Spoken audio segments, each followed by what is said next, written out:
Hello दोस्तों। तो आज की वीडियो में हम बात करेंगे मर्चेंट नेवी मेडिकल स्कीम कि मर्चेंट नेवी का मेडिकल्स कैसे होता है, क्या क्या रिक्वायरमेंट है और मेडिकल्स में क्या क्या किया जाता है।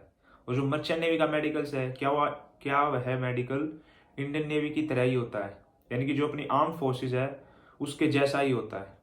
तो आज हम पूरी जानकारी लेंगे कि मर्चेंट नेवी के मेडिकल्स में क्या क्या होता है। और दोस्तों इस वीडियो में मैं आपको अपना एक्सपीरियंस भी बताऊंगा जब मैं मर्चेंट नेवी मेडिकल्स के लिए गया। जब मैं शिप को ज्वाइन करने वाला था तो उससे पहले मेरा प्री मेडिकल हुआ, तो उसमें मेरा क्या क्या टेस्ट हुआ, क्या कुछ हुआ, कौन से सेंटर पे हुआ, मैं कहाँ गया, जो मेरे मेडिकल्स का पैसा है वो किसने पे करा, मैंने खुद पे करा या कंपनी ने पे किया। तो इस वीडियो में हम सारी चीज़ जानेंगे कि मेडिकल्स में क्या क्या होता है। और दोस्तों साथ में ही मैंने अपनी ये रिपोर्ट्स भी साथ में रखी है, इसमें सारे टेस्ट मेंशन है कि मेरा कौन कौन सा टेस्ट हुआ, क्या कुछ हुआ। तो मैं आपको रिपोर्ट्स है जो वो डिस्क्रिप्शन में अटैच भी कर दूँ, वहाँ पे इसका लिंक दे दूँगा, आप जाके मेरी सारी रिपोर्ट्स देख सकते हो, कौन कौन से टेस्ट हुए वो देख सकते हो। तो आज की वीडियो में मैं डिस्कस करूँगा अपनी इन रिपोर्ट्स को और इसमें जो जो टेस्ट हुए उनका थोड़ा थोड़ा फंक्शन, कि उनमें क्या क्या होता है, क्या कुछ होता है, आपको किन चीज़ों का ध्यान रखना पड़ता है, किन चीज़ों का नहीं रखना पड़ता है। तो आज की वीडियो में हम पूरा इसी के बारे में जानेंगे। तो चलो दोस्तों वीडियो को स्टार्ट करते हैं। तो सबसे पहले दोस्तों मैं आपको ये अपनी रिपोर्ट्स दिखा देता हूँ। तो दोस्तों ये है मेरी रिपोर्ट्स, ये मेरी रिपोर्ट्स है, इसमें मेंशन है कि कौन कौन सा क्या क्या टेस्ट हुआ था। तो मैं आपको स्टार्टिंग से लेके और एंड तक एक एक जो मेरा टेस्ट हुआ था वो मैं आपको बता देता हूँ और थोड़ा थोड़ा उसके बारे में समझा दूंगा। तो दोस्तों जो पहला टेस्ट है इसमें वो है physical examination and complete medical history. तो दोस्तों जो फिजिकल एग्जामिनेशन है, फिजिकल एग्जामिनेशन में आपका क्या क्या होगा, फिजिकल एग्जामिनेशन में आपकी पूरी बॉडी चेकअप होगी, यानी कि आपका हाइट होगा, वेट होगा और उसके साथ साथ अपने आपके नेल्स चेक होंगे। जितनी आपका फिजिकल फिजिकल चेकअप है ना वो सारा होगा, कुछ भी है जो भी फिजिकल चेकअप होगा, हाइट वेट सारी चीज़, उसमें कुछ भी देखेंगे तो वो आता है फिजिकल एग्जामिनेशन के अंडर। जो नॉर्मल चेकअप होगा वो होगा फिजिकल एग्जामिनेशन, इसमें किसी को कोई नॉर्मली दिक्कत नहीं आती है।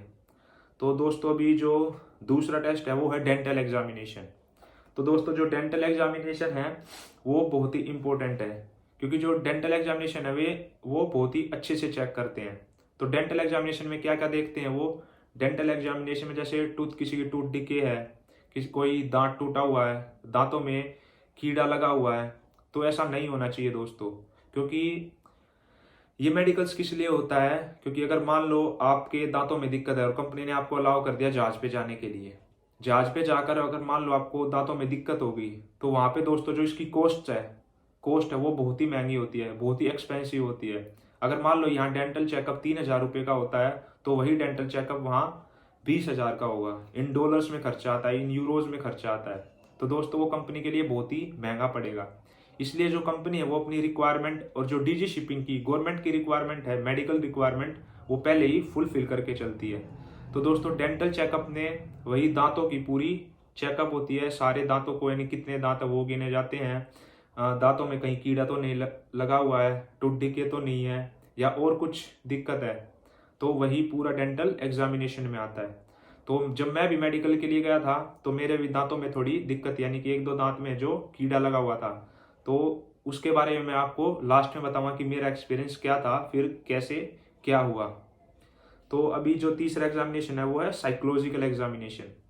तो दोस्तों जो साइकोलॉजिकल एग्जामिनेशन होता है वो नॉर्मली कुछ क्वेश्चंस होते हैं अपनी साइकोलॉजी के रिलेटेड, कि क्या आपको गुस्सा आता है, आपको हाँ या ना में जवाब देना है, क्या आपको ऐसा करता है कि आप सुसाइड कर लो, क्या आपको कुछ भी करने का मन नहीं करता, आपका घर पे मन नहीं करता, आपका पड़ोसियों से बात करने का मन नहीं करता, आप बिल्कुल चुपचाप रहते हो, आर यू इंट्रोवर्ट, आप इंट्रोवर्ट हो। तो ऐसे ऐसे नॉर्मली एक क्वेश्चन होते हैं, 200-300 क्वेश्चन होते हैं, जो यानी कि 1-2 घंटे के अंदर करीब करना पड़ता है। एक फॉर्म सा होता है उसको आपको फिल करना पड़ता है, तो वो होता है साइकोलॉजिकल एग्जामिनेशन। उसमें नॉर्मली बस आपको यस या नो में आंसर देना देना होता है। तो जिससे वो आपको देखते हैं कि आपको कोई साइकोलॉजिकल दिक्कत तो नहीं है, कहीं आप जहाज पे जाके सुसाइड तो नहीं कर लो। तो ऐसी ऐसी नॉर्मल दिक्कतें, जो नॉर्मल पर्सन था उसको ये दिक्कतें नहीं होती है, दे आर नॉर्मल, यानी कि उनको कुछ ऐसी दिक्कत नहीं होती है। तो ये होता है साइकोलॉजिकल एग्जामिनेशन में। अभी चलते हैं अगले, date is audiometry.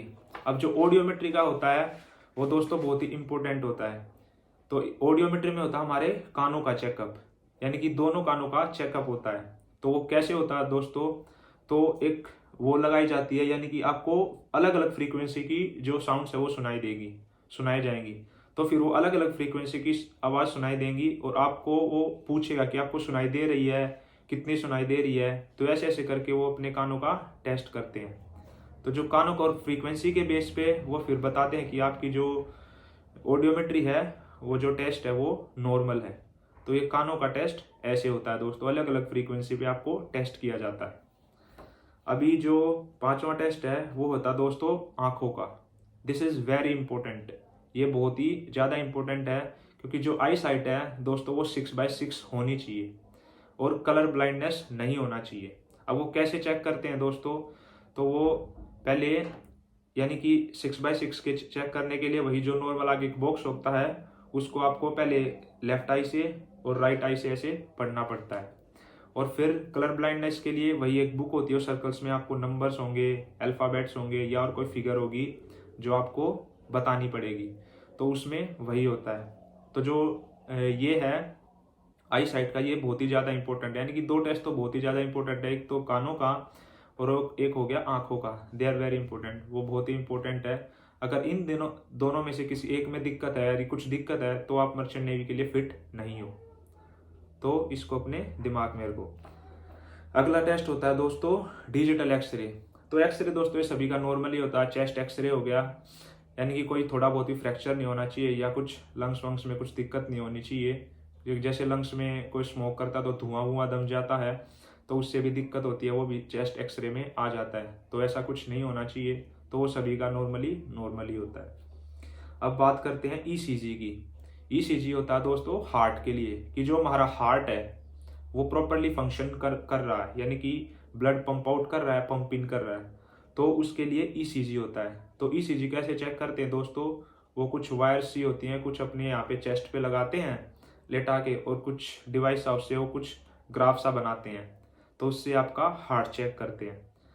Normally function कर रहा है तो कोई दिक्कत नहीं है, वो टेस्ट में नॉर्मल दिखा के यू आर पास्ड। तो ये होता है ईसीजी फॉर हार्ट। अब होता है PFT, that is pulmonary function test. जो पल्मोनरी फंक्शन टेस्ट है वो दोस्तों होता है लंग्स के लिए, यानी कि आपके लंग्स में, यानी कि आपको सांस लेने में कोई दिक्कत तो नहीं है, आपको अस्थमा तो नहीं है। तो वो कैसे चेक करते हैं दोस्तों, तो ऐसे वो आपको एयर ब्लो करने के लिए बोलते हो जितना, यानी कि पूरी फोर्स से। तो उससे वो आपके लंग्स की कैपेसिटी देखते हैं, यानी कि लंग्स की कितनी कैपेसिटी है। तो उसके हिसाब से वो एक कुछ ग्राफ सा बनाते हैं और उससे आपको बताते हैं कि जो आपके लंग्स हैं वो नॉर्मली काम कर रहे हैं, they are in normal conditions, आपको कोई दिक्कत नहीं है सांस लेने में। तो ये होता है PFT, that is pulmonary function test. तो अभी जो अगला टेस्ट है वो है सोनोग्राफी, जिसको आप अल्ट्रासाउंड भी बोलते हैं। तो जो सोनोग्राफी, जो अल्ट्रासाउंड टेस्ट है, उसमें दोस्तों आपका लीवर हो गया, स्टमक हो गया, किडनीज हो गया, तो ये सारी चीज़ें चेक करते हैं, यानी कि पेट में कोई दिक्कत तो नहीं है। इन सारों में कुछ किसी भी जो ऑर्गन है इन सारों में कोई दिक्कत नहीं होनी चाहिए, या किडनी स्टोन्स नहीं होने चाहिए। नॉर्मली स्टोन्स के लिए चेक किया जाता है। तो ये हो गया अल्ट्रासाउंड का टेस्ट जो नॉर्मली किया जाता है। अब अगले टेस्ट पे बढ़ते हैं। अगला टेस्ट है लीवर फंक्शन टेस्ट, जिसको एलएफटी भी बोलते हैं, यानी कि ये स्पेशली लीवर के लिए होता है, जो हमारा जो लीवर है वो अच्छे से काम कर रहा है या नहीं। तो ये हो गया एलएफटी। अभी अगले टेस्ट पे बढ़ते हैं। अगला टेस्ट है अपना, ये टेस्ट नहीं है तो नॉर्मल एक टेस्ट है, यानी कि आपका ब्लड ग्रुप क्या है। वो नॉर्मली देखते हैं कि ब्लड ग्रुप आपका क्या, ए पॉजिटिव है, O negative, A B positive है, तो उसके हिसाब से आप वो रखते हैं। ठीक है। और जो ब्लड टेस्ट है ना दोस्तों, ब्लड टेस्ट जो लेते हैं, ब्लड टेस्ट में वो आपके बहुत सारे टेस्ट करते हैं, जैसे आपका ब्लड काउंट कितना है, उसमें आपका ब्लड ग्रुप क्या, आपकी प्लेटलेट्स कितनी है, आरएच फैक्टर क्या है। तो ये जितनी भी सारी चीज़ें है ना, ये ब्लड टेस्ट में आती है।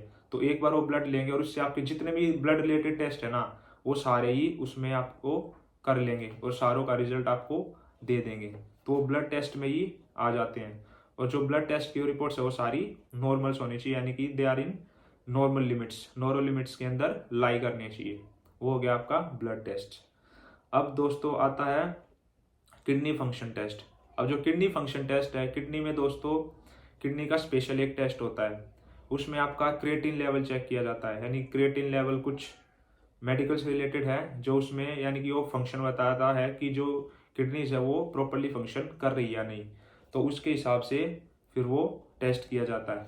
तो वो भी नॉर्मल कंडीशंस में होना चाहिए। अब जो अगला है दोस्तों, जो नॉर्मल ब्लड यानी कि ब्लड पे ही आते हैं, जैसे ब्लड शुगर हो गया, फिर HbA1c हो गया, काला पीलिया हो गया, ये जो बड़े बड़े टेस्ट है यानी कि ये आपको जांच की जाती है। और जो मेन है HIV के लिए हो गया, एड्स के लिए हो गया, वो आपका टेस्ट किया जाता है कि आप एड्स पॉजिटिव तो नहीं हो। तो ऐसे ऐसे जो जितने भी ब्लड टेस्ट है ना वो उसके अंदर ही आ जाते हैं। फिर हेपेटाइटिस बी हो गया, हेपेटाइटिस सी हो गया, यानी कि नॉर्मली हम इनको पीलिया बोलते हैं। अब इनका पीलिया की भी अलग अलग वो हैं डिवीजन है, काला पीलिया हो गया, येलो पीलिया हो गया, तो ये इन सब का भी टेस्ट उनमें किया जाता है। फिर दोस्तों आता है मेन यूरिन टेस्ट। अब जो यूरिन टेस्ट है वो यूरिन का सैंपल लेते हैं। अब यूरिन के सैंपल से भी बहुत सारे टेस्ट किए जाते हैं, यानी कि जितने भी अपना जो यूरिन का कलर है वो किस कलर का है, उसमें ब्लड तो नहीं है, और उसमें कुछ लेवल भी देखते हैं, यानी कि जितने भी उसमें एसिड्स या जो भी हैं वो नॉर्मल लिमिट्स में है, तो वो सारा यूरिन टेस्ट में आ जाता है। तो यूरिन टेस्ट भी उसमें जितने भी टेस्ट होंगे वो यूरिन टेस्ट से वो कंडक्ट कर लेते हैं। और फिर दोस्तों ये हो गया अपना मेन टेस्ट जो मेरे हुए थे। और दोस्तों एक होता है ड्रग एंड एल्कोहल टेस्ट। अभी मैं आपको ये दिखा देता हूँ, ये हो गया ड्रग एंड एल्कोहल टेस्ट। तो जो ड्रग एंड एल्कोहल टेस्ट है ये भी बहुत ही ज़्यादा इंपॉर्टेंट है, क्योंकि जो ड्रग एंड एल्कोहल पॉलिसी है वो कंपनीज की बहुत ही स्ट्रिक्ट होती है। कई कंपनी तो यानी कि ड्रग एल्कोहल अलाउड ही नहीं करती शिप पे, यानी कि शिप पे एल्कोहल अलाउड ही नहीं है। कुछ कंपनीज में अलाउड होती है लेकिन नॉर्मल लिमिट्स में, और वो भी पोर्ट में अलाउड नहीं होती है। ओनली ओपन सीज है ना, जहाँ पे ओपन सी है वहाँ पे होगी, नैरो चैनल में, पोर्ट लिमिट्स में, वहाँ पे अल्कोहल अलाउड नहीं होगी। तो कई कंपनियों में तो अलाउड ही नहीं है, because they are very strict policies की कंपनीज होती हैं। तो ये वाला जो टेस्ट है ये बहुत ही ज़्यादा इंपॉर्टेंट है। और ड्रग और अल्कोहल टेस्ट में क्या क्या किया जाता है, जैसे उसमें कोकेन की लिमिट बताई जाती है, मोरफाइन की, मैरिजुआना की, और ये अपना मेटाबोलाइट्स की, बारबिटूरेट्स की, अल्कोहल की। तो ये जितने भी टेस्ट है ना दोस्तों ये नॉर्मली नेगेटिव आना चाहिए, यानी कि सारा नेगेटिव आना चाहिए। और इसके साथ साथ फिर वो आपसे नॉर्मली क्वेश्चंस भी पूछते हैं। नॉर्मली क्वेश्चंस क्या पूछते हैं कि आप स्मोक करते हो क्या, आपको कभी कोई दिक्कत हुई है, आपको कुछ और प्रॉब्लम हो, आपको एलर्जी तो नहीं है। तो ऐसे ऐसे नॉर्मली क्वेश्चंस वो फिजिकल एग्जामिनेशंस में पूछ लेते हैं। तो दोस्तों अब ये जो जितने टेस्ट थे ये सारे मेरे हुए थे, और दे वर इन नॉर्मल लिमिट्स। मेरे सारे टेस्ट जितने भी थे वो नॉर्मल लिमिट्स में थे, and I was medically fit. तो मैं मेडिकली फिट था शिप को ज्वाइन करने के लिए। तो ये जो मेडिकल रिपोर्ट्स है मैं अटैच कर दूंगा, PDF में अटैच कर दूंगा। आप इनको देख लेना कि क्या क्या नॉर्मली क्या क्या टेस्ट होता है, और उसके हिसाब से आप देख लेना कि आपको किसी को कोई दिक्कत तो नहीं है। अगर कोई दिक्कत है तो आप पहले ही जाके चेक कराओ किसी DG अप्रूव्ड डॉक्टर से, यानी कि आप इंटरनेट पे चेक कर सकते हो DG अप्रूव्ड डॉक्टर्स। तो DG अप्रूव्ड डॉक्टर्स हैं, उनसे जाके आप ये टेस्ट करा सकते हो। फिर वो बता देंगे कि आप शिप पे जाने के लिए फिट हो या नहीं। तो जो DG अप्रूव्ड डॉक्टर की वो है वो भी आप नेट पे से ले सकते हो। कौन कौन DG अप्रूव्ड डॉक्टर है, एक जीन साइड में है, वहाँ पे एक DG अप्रूव्ड डॉक्टर है, वहाँ से आप करा सकते हो। और ऐसे ऐसे दिल्ली में भी बहुत सारे DG अप्रूव्ड डॉक्टर्स हैं, तो वहाँ पे जाके अपना आप टेस्ट करा सकते हैं अगर आपको लगता है कि किसी चीज़ में मुझे दिक्कत हो सकती है, ताकि ये दिक्कत तब आगे ना आए कि आप शिप ज्वाइन करने वाले हो और तब आपको दिक्कत हो, आपके मेडिकल टेस्ट में दिक्कत हो, फिर आप शिप ज्वाइन ना कर पाओ। तो उसके लिए दोस्तों आप पहले ही अपना प्रॉपरली जिसमें आपको डाउट है तो आप पहले ही टेस्ट करा लो, ताकि आगे चल के आपको दिक्कत ना हो। अब दोस्तों बात कर लेते हैं उन चीज़ों की कि जो इंडियन नेवी में टेस्ट होते हैं कुछ, जो यानी कि इंडियन नेवी में तो कंपलसरी है, लेकिन मर्चेंट नेवी में है वो कंपलसरी नहीं है। जैसे पहले बात कर लेते हैं क्या जिसके नौकनीज हैं वो मर्चेंट नेवी ज्वाइन कर सकता है नहीं। दोस्तों जो नॉक नीज है वो उससे मर्चेंट नेवी में कोई दिक्कत नहीं है, आप मर्चेंट नेवी ज्वाइन कर सकते हो, knock knees is not a problem. अब दूसरा आता है स्वीटी पाम, यानी कि यहाँ पे पाम में थोड़ा थोड़ा पसीना आ जाता है। तो दोस्तों ये भी मर्चेंट नेवी में इससे कोई दिक्कत नहीं है, it is not an requirement. Merchant navy में बस एक लिटिल रिक्वायरमेंट है, they are not hard medical is for Indian navy, arm forces के लिए होता है, because they are not forces medicals, ये फोर्स के मेडिकल नहीं है। इसमें बस एक नॉर्मल मेडिकल्स हो गया, यानी कि अपने जितने ब्लड टेस्ट हैं, यूरिन टेस्ट है या फिजिकल टेस्ट हैं, वो सारे नॉर्मल कंडीशंस में आने चाहिए, यानी कि बस normally you are fit for sea, आप सी पे काम करने के लिए फिट हो, तो इससे उसके कोई दिक्कत नहीं होगी। अब किसी का फ्लैट फुट है तो फ्लैट फुट में भी मर्चेंट नेवी में कोई दिक्कत नहीं है, अगर आपका फ्लैट फुट है you can join merchant navy, इससे आपको कोई दिक्कत नहीं होगी। अभी मान लो किसी का ऑपरेशन हुआ है तो पूछते हैं कि आप मर्चेंट नेवी में ज्वाइन कर सकता हूँ। हाँ, अगर ऑपरेशन हुआ है, ऑपरेशन के बाद आप ठीक हो, यू आर फिट, तो आप you can join merchant navy, आपको कोई दिक्कत नहीं है अगर आपका ऑपरेशन हुआ है। अभी जैसे किसी का फ्रैक्चर हुआ है, अगर जैसे फ्रैक्चर हुआ है, माइनर फ्रैक्चर है, उसको बाद में ठीक हो गया वो, उसके बाद then you can go for medicals, और वहाँ पे फ्रैक्चर में कोई दिक्कत नहीं होगी क्योंकि you are fit for sea, तो आप मेडिकल्स के लिए फिट हो जाओगे।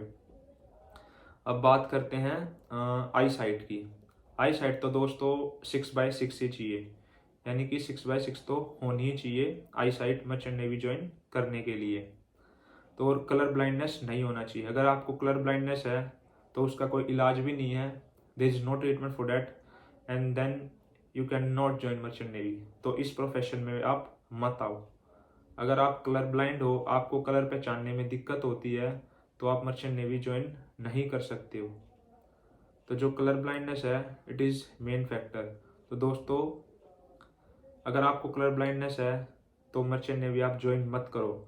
तो आप ज्वाइन करने से पहले एक बार अपने आंखों का टेस्ट करा लो, यानी कि अपनी आई साइट चेक करा लो और कलर ब्लाइंडनेस का टेस्ट करा लो कि आप फिट हो, क्योंकि बाद में आपको दिक्कत नहीं होनी चाहिए। तो ये जितनी भी मैंने चीज़ें बताई हैं इन सारों को, यानी कि पहले ही जिसमें भी आपको डाउट है वो आप पहले ही करा के रख लो, ताकि आगे चल के आपको दिक्कत ना हो।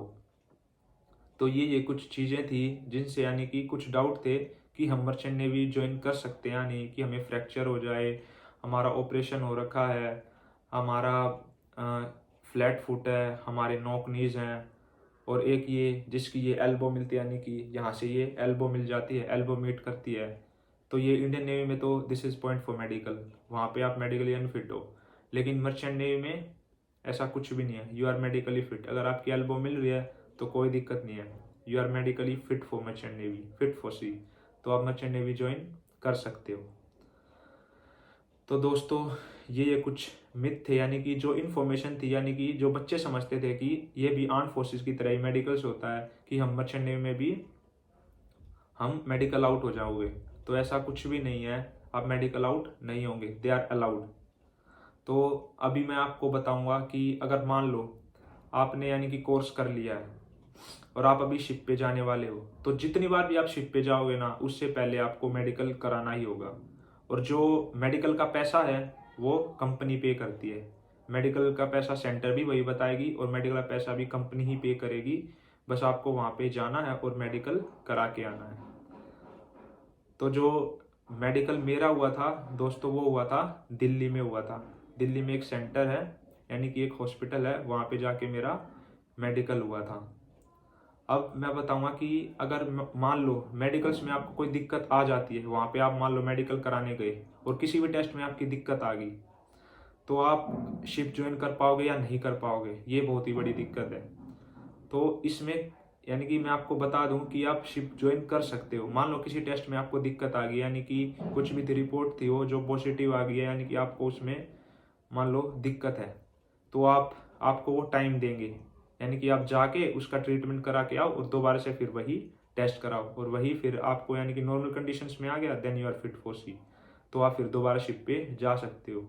यानी कि ये नहीं है कि आप परमानेंटली बाहर ही निकाल दिए जाओगे किसी भी चीज़ में, किसी भी मेडिकल में आप अनफिट हो गए तो, यानी कि परमानेंट अनफिट नहीं होना चाहिए कि आपकी 6/6 है, आईजी नहीं है, तो उसके लिए तो आपको लेज़र ही कराना पड़ेगा, लेज़र आई सर्जरी करानी पड़ेगी, तभी आप फिट होंगे, नहीं तो आप फिट ही नहीं हो पाओगे। और आपको कुछ बड़ी दिक्कत है कि आपको सुनने में ही दिक्कत है, यानी कि अगर ऑपरेशन से उनका इलाज हो सकता है तो वो बहुत अच्छा है, देन यू कैन फिट। अगर ऑपरेशन से नहीं हो सकता then you are unfit for merchant navy. तो ये इतने जो मेडिकल टेस्ट हैं वो हुए थे। अब जैसे मैं शिफ्ट ज्वाइन करने वाला था तो उसके बाद मेरा दिल्ली में मेडिकल हुआ। जैसे ही मैं दिल्ली में मेडिकल कराने गया तो वहाँ पे मेरे ये सारे टेस्ट जो मैंने आपको बताए ये सारे हुए।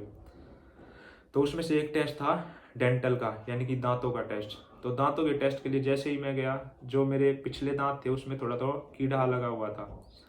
तो दोस्तों उन्होंने मुझे वहाँ पे यानी कि बोला दिस इज़ नॉट एक्सेप्टेबल, ये एक्सेप्टेबल नहीं है, हम फिट नहीं करेंगे, कि इसका आपको इलाज ही करवा के आना पड़ेगा। तो मैंने उनको बोला, यानी कि जैसे मेरा सुबह हो गया था मेडिकल तो शाम तक रिपोर्ट आनी थी, डेंटल का तो साथ ही साथ पता चल गया था। तो बोला मैं अभी करा के आ जाता हूँ। तो वो बोले हाँ यू कैन गो, अगर आप अभी करा के आ जाते हो यानी कि इनकी फीलिंग करा के आ जाते हो और वहाँ से लिखवा के ले आते हो कि treatment has been done, now you are fit for joining the ship, आप शिप ज्वाइन करने के लिए फिट हो। तो मैं दोस्तों वहाँ पे दिल्ली में गया। दिल्ली में उस टाइम पे कुछ तो कॉस्ट बहुत ज़्यादा थी, यानी कि कुछ सोनीपत से या और जितने भी नॉर्मल सिटीज़ है वहाँ से 5 गुना थी। तो मैंने वहाँ पे थोड़ा बहुत घूमा, पता करा, फिर मैंने सोचा छोड़ो दिल्ली में कराते ही नहीं है। तो फिर मैं घर पे गया और घर पे जाके अगले दिन मैंने सोनीपत से एक नॉर्मल डेंटिस्ट से अपनी फीलिंग कराई, थोड़ी दांतों की साफ़ सफाई कराई और उससे एक सर्टिफिकेट लिया कि ट्रीटमेंट हैज़ बिन डन। और फिर उसके बाद मैं दोबारा दिल्ली गया और दिल्ली जाके मैंने उनको वो दे दिया, वो अपनी रिपोर्ट दे दी कि ट्रीटमेंट हैज़ बिन डन। तो उन्होंने वो मेडिकल रिपोर्ट्स के साथ अटैच कर दिया और फिर मुझे सर्टिफिकेट दे दिया, now you are medical fit, आप मेडिकली फिट हो ज्वाइन करने के लिए। तो ऐसा कुछ भी नहीं, अगर किसी टेस्ट में आपको दिक्कत आती है तो उससे कोई दिक्कत नहीं है, आप दोबारा से उसका ट्रीटमेंट कराओ और ठीक होके दोबारा आप उनको दिखा दो, यू आर फिट फॉर, यानी कि आप कंपनी से नहीं निकाले जाओगे। ऐसा कुछ भी नहीं है कि आप एक टेस्ट में फेल हो गए तो आप कंपनी से निकाल दिए जाओगे, कंपनी से आप नहीं निकाले जाओगे। तो दोस्तों ये था सारा सब कुछ कि मेडिकल्स के बारे में, कि मर्चेंट नेवी में क्या क्या मेडिकल्स होता है, क्या कुछ होता है। होप मैंने जितना भी है मैंने आपको मेडिकल्स के बारे में सारा बता दिया होगा, आपके सारे डाउट्स क्लियर हो गए होंगे। हाँ वीडियो थोड़ी लंबी हो गई है, लेकिन दोस्तों वीडियो लंबी है लेकिन इन्फॉर्मेटिव है, यानी कि आपको एक एक टेस्ट मैंने आपको बताया है जिससे आपको कैटेगराइज कर सकते हो आप अपने आप को कि मेरे यानी कि किस चीज़ में दिक्कत हो सकती है, ताकि मैं उसका पहले ही सॉल्यूशन ढूंढ लूँ या पहले उसका टेस्ट करा लूँ ताकि आगे चल के मुझे दिक्कत ना हो। तो hope you enjoyed the video. अगर आपको वीडियो अच्छी लगी हो तो लाइक करो, शेयर करो, अपने दोस्तों को भेजो जो मर्चेंट नेवी ज्वाइन करना चाहते हैं या किसी को कोई मेडिकल्स प्रॉब्लम है या और कुछ है। और आपके जो क्वेश्चंस है वो आप कमेंट सेक्शन में लिख सकते हो और चैनल को सब्सक्राइब करो। Thank you, bye bye.